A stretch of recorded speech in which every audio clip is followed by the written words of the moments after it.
Hi friends, இன்றைக்கி resin art work தான் காமிக்க போகிறேன். நான் இன்றைக்கி என்னெல்லாம் ஒர்க் பண்ணுறேன் அப்படின்னு காமிக்கலாம் அப்படின்னு சொல்லிட்டு யோசிச்சுருக்கேன். ஆக்சுவலாக இன்றைக்கி வந்து நான் ஃபஸ்ட்டு ஆல்ரெடி ஒரு வந்து நேற்றே பேஸ் எல்லாமே போட்டு வச்சுட்டேன். அவங்க நேம் கேட்டிருந்தாங்க. ஸோ நேம் மட்டும் ஆட் பண்ணணும். அது ஃபஸ்ட்டு ஆட் பண்ணிடலாம் அப்படின்னு சொல்லிட்டு அதை ஃபினிஷ் பண்ணுறேன்.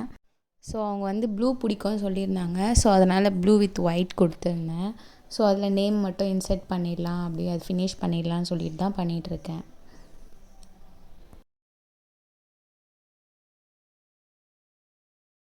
ரெசின் ஆர்ட் பற்றி சொல்லணுன்னா, ரெசின் ஆர்ட் வந்து ஈஸி கிடையாது. பார்க்க தான் ஈஸியாக தெரியும், பட் அது ஈஸி கிடையாது. எனக்கு எப்படி ரெசின் ஆர்ட் பண்ணணுன்னு தோணுச்சுன்னா, எனக்கு வந்து இந்த ப்ரிசர்வேஷன்ஸ் அந்த மாதிரிலாம் கற்றுக்கணுன்னு ரொம்ப ஆசையாக இருந்துச்சு. ஸோ அதனால் நான் வந்து கற்றுக்கிட்டேன். கிளாஸ் அட்டன் பண்ணி தான் கற்றுக்கிட்டேன். நெக்ஸ்ட்டு நான் என்ன பண்ணுறேன்னா, கொஞ்சம் ரெசின் எடுத்து வேறு ஒரு இதில் ஊற்றிக்கிறேன். அதில் வந்து நான் ஆரஞ்சு கலர் ஆட் பண்ணுறேன். ஏன்னா ஒரு கஸ்டமர் வந்து ஆரஞ்சு வித் ப்ளூ கேட்டிருந்தாங்க. ஸோ அதனால் ஆரஞ்சு கலரு. இந்த மாதிரி ஆரஞ்சு வித் ப்ளூலாம் வந்து கேட்பாங்களான்னு நம்ம யோசிக்க கூட மாட்டோம் பண்ணும்போது. பட் அவங்க கேட்கும்போது ஓகே இப்படிலாம் கூட பண்ணுவாங்களா அப்படின்னு சொல்கிறதே அப்போ தான் தெரியும். இப்போ ஆரஞ்சில் வந்து கொஞ்சம் மீந்துடுச்சு. ஸோ அதை வந்து நான் ஹார்ட்டில் ஊற்றி வச்சுறேன். ப்ளஸ் இன்னும் எக்ஸ்ட்ராஸாகவே இருக்குது. ஸோ ஹெச்சில் ஊற்றலாம் அப்படின்னு சொல்லிட்டு எந்த லெட்டரில் வேணால் ஊற்றிடலாம் அப்படின்னு சொல்லிட்டு ஊற்றி வச்சுருக்கேன். தென் நெக்ஸ்ட்டு நான் என்ன பண்ண போகிறேன்னா, கொஞ்சம் ரெசின் எடுத்து ப்ளூ கலக்க போகிறேன். பிகாஸ் ப்ளூ தானே கேட்டிருந்தாங்க. ஸோ ப்ளூ கலக்கிறேன். இதுலேயே பார்ட்டாக பிரித்து நான் ஒயிட்டும் கலந்துக்கிறேன். பிகாஸ் இன்னும் எனக்கு எக்ஸ்ட்ரா கீச்செயின்ஸ் தேவைப்படுது. ஸோ ஒயிட் அண்ட் ப்ளூ காம்பினேஷனில் போடலாம் அப்படின்னு சொல்லிட்டு யோசிக்கிறேன். ஸோ நான் லாஸ்ட் டே வந்து சொன்ன மாதிரி எல்லாம் அந்த பேஸில் ஊற்றி வச்சுட்டு தான் படுத்துட்டேன். ஸோ இது செகண்ட் டே பார்த்திங்கன்னா அது எல்லாம் ட்ரை ஆகிட்ருக்கோம் இல்லையா. ஸோ அதில் வந்து அவங்க கேட்ட மாதிரி அந்த ஃப்ளவர்ஸ் இன்செர்ட் பண்ணிட்டேன். ஸோ அதை வந்து ஃபஸ்ட்டு எண்ணெய் ஃபினிஷ் பண்ணிடலாம் அப்படி சொல்லிட்டு பண்ணிகிட்டு இருக்கேன். தென் பார்த்திங்கன்னா ரெசின் ஆர்ட்டில் வந்து நான் நினச்சேன் ஒரு 5000 அவ்வளோதான் ஆகும் ஸ்டார்டிங்கு, இதை வச்சு நம்ம பண்ணிடலாம் அப்படின்னு யோசித்தேன். பட் அப்படி கிடையாது. நான் வந்து பார்க்குறது எல்லாம் வந்து இப்போது நல்லா பண்ணுறாங்க, சூப்பராக அந்த ஆன்லைன்லலாம் காமிக்கிறாங்க. அவங்களாம் பார்த்திங்கன்னா டீம் ஒர்க்காக இருக்காங்க. ஒருத்தர் மட்டும் பண்ணலை, ஒரு டீமாக ஒரு குரூப்பாக தான் பண்ணுறாங்க.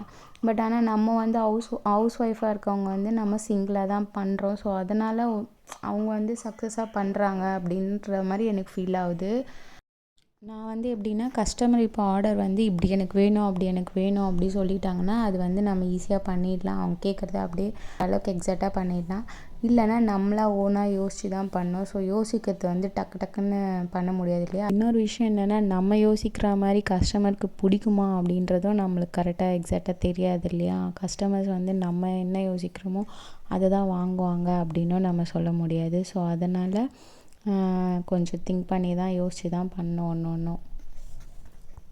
பிகாஸ் லெட்டர்ஸ் கீச்செயின் வந்து நான் வந்து கடைங்கள்லேயும் ஷாப்ஸ்லேயும் போடுறதுனால, ஸோ ஷாப்பில் கஸ்டமர்ஸ்க்கு வந்து அட்ராக்டிவாக இருந்தால் தான் அவங்க வாங்குவாங்க இல்லையா. ஸோ அதுக்காக யோசித்து தான் பண்ணணும். வந்து ஆர்டர் கொடுத்தவங்க நேம்ஸ் வந்து ஆட் பண்ண சொல்லியிருந்தாங்க. ஸோ அதனால் அந்த நேம்ஸ் எல்லாம் ஆட் பண்ணலாம் அப்படின்னு சொல்லிட்டு நேம்ஸ் எல்லாம் ஆல்ரெடி பிரிண்ட் எடுத்து வச்சுட்டு இருந்தேன். ஸோ அது ஃபுல்லாக ஆட் பண்ணிவிட்டு அதுக்கு லாஸ்ட்டு லேயர் கொடுத்து அதில் என்னென்ன கில்டர்ஸ் ஆட் பண்ணமோ அந்த கில்டர்ஸ் எல்லாம் ஆட் பண்ணி அதை ஃபினிஷ் பண்ணிவிட்டு அதுக்கப்புறம் நெக்ஸ்ட் டே தான் நம்ம வந்து அதை டெலிவரி பண்ணுற மாதிரி இருக்கும்.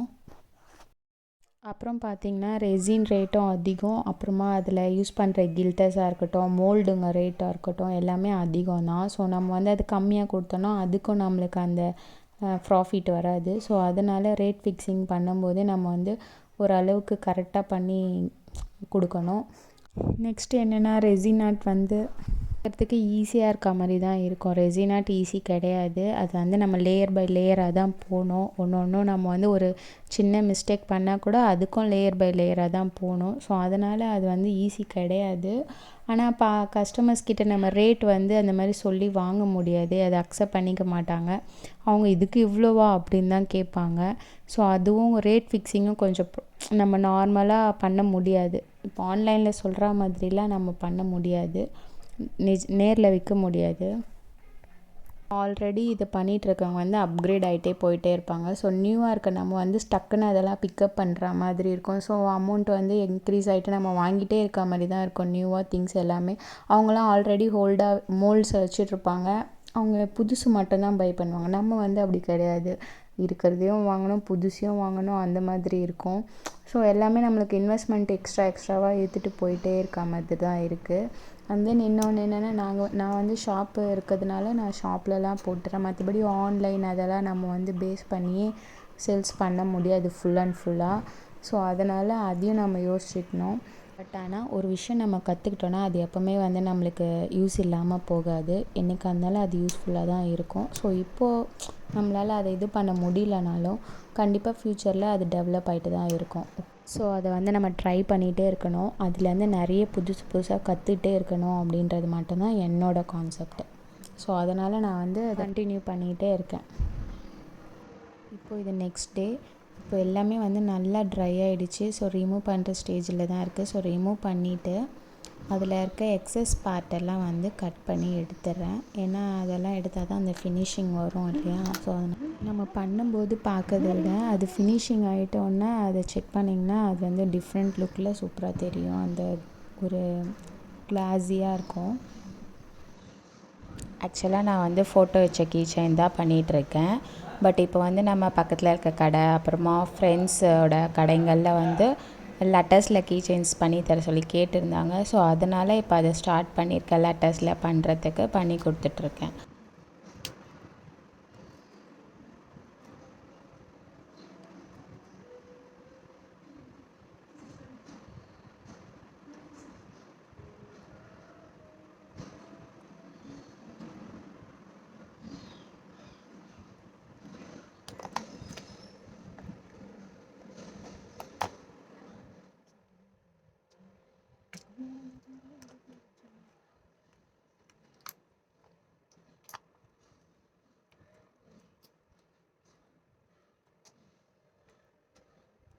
இப்போ பார்த்திங்கன்னா இது வந்து ஹோல்ஸ் இருக்க மோல்டு தான். பட் ஆனாலும் அதில் லைட்டாக அந்த லேயர்ஸ் எதுனா ஒட்டியிருக்கோம் இல்லையா. ஸோ அதனால் அது கிளியர் பண்ணுறதுக்காக தான் இந்த ட்ரில்லிங் வச்சு கிளியர் பண்ணுறேன்.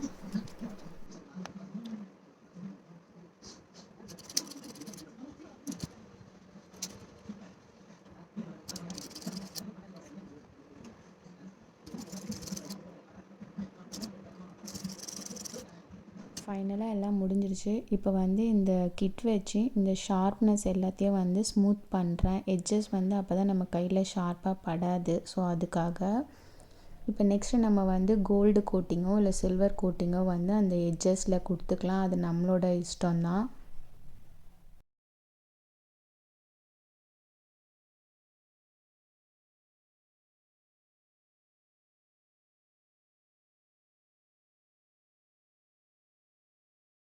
ஃபினிஷிங் டைமில் மட்டும் என் பொண்ணு வந்து கண்டிப்பாக ஹெல்ப் பண்ணுவாள். பிகாஸ் வந்து அதில் இருக்க அந்த கில்டர்ஸ் அதெல்லாம் வந்து ஏபிசிடின்றதுனால அவளுக்கு ரொம்ப பிடிக்கும். அதனால் அந்த அம்மா நான் கூப்பிடாமையே வந்து ஹெல்ப் பண்ணுவாங்க.